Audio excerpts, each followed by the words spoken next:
चोर और पंडित। कहानी भले ही पुरानी है, लेकिन उससे जो सीख मिलेगी उतनी ही महत्वपूर्ण और काम की है। एक गांव में एक मंदिर था। उस मंदिर में एक पंडित काफी सालों से सेवा कर रहा था। हर दिन मंदिर की पूजा पाठ, साफ सफाई और अन्य काम पंडित करता था। अपना जीवन उसने भगवान की सेवा में समर्पण कर रखा था। फिर भी इस पंडित में धन को लेकर माया काफी ज्यादा थी और इसलिए वह बहुत कंजूस भी था। त्योहार या उत्सव के समय पंडित को लोगों से काफी अच्छा दान मिलता। कई लोग उसे काफी सारा पैसा भी देकर जाते थे। पंडित जी ने सालों से उसे मिलने वाला पैसा, सोना और चांदी एक पोटली में जमा कर रखा था। कंजूस पंडित इस पोटली को हमेशा अपने पास रखता था। गांव के लोग कंजूस पंडित के स्वभाव और उसके पास रखी धन की पोटली के बारे में अच्छे से जानते थे। एक बार इस गांव में एक चोर आया। लोगों ने उसे किसी तरह पंडित की उस धन वाली पोटली के बारे में भी पता चल गया।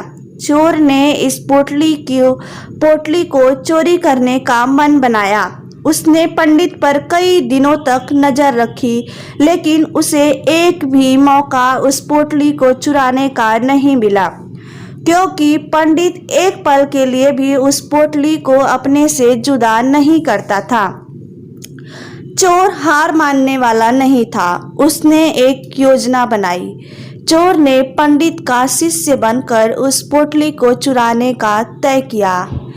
चोर भेष बदलकर पंडित के पास पहुंच गया और उसने पंडित की काफी तारीफ की। चोर ने पंडित के तारीफों के पुल बांधते हुए उसे कहा वह भी पंडित की तरह ही ज्ञानी और समझदार बनना चाहता है। उसके साथ रहकर पूजा पाठ और मंदिर में बाकी काम सीखना चाहता है। एक अनजान व्यक्ति के मुंह से अपनी इतनी ज्यादा तारीफ सुनकर पंडित को बहुत अच्छा लगा और उसने उसे अपना शिष्य स्वीकार कर लिया। अब वह चोर पंडित के साथ ही रहने लगा। कहाँ पंडित जहाँ भी जाता, वह चोर भी उसके साथ जाता। पंडित का भरोसा जीतने के लिए चोर अब उसके अन्य निजी काम भी करने लगा, जैसे पंडित के कपड़े धोने, उसके लिए खाने का इंतजाम करना। धीरे धीरे पंडित को उस चोर पर काफी ज्यादा भरोसा हो गया। एक दिन पंडित और चोर किसी दूसरे गांव जा रहे थे। वहां रास्ते में एक नदी के पास लोग ठहरे। पंडित को नदी के पानी में नहाने की इच्छा हुई।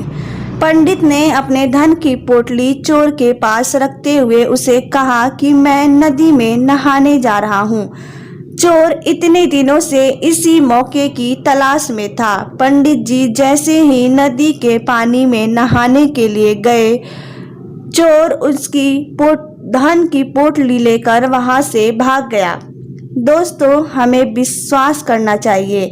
विश्वास से ही दुनिया चलती है, लेकिन हमें किस पर विश्वास करना चाहिए, यह बहुत ज़्यादा महत्वपूर्ण बात है।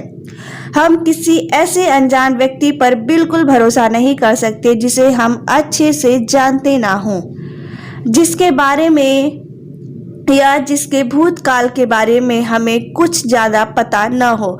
दोस्तों, भरोसा करना अच्छी बात है, पर अंधविश्वास करना ये गलत बात है। ये आपको घातक साबित हो सकता है।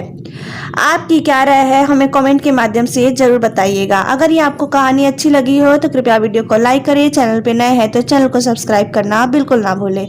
ये कहानी देखने के लिए आपका धन्यवाद।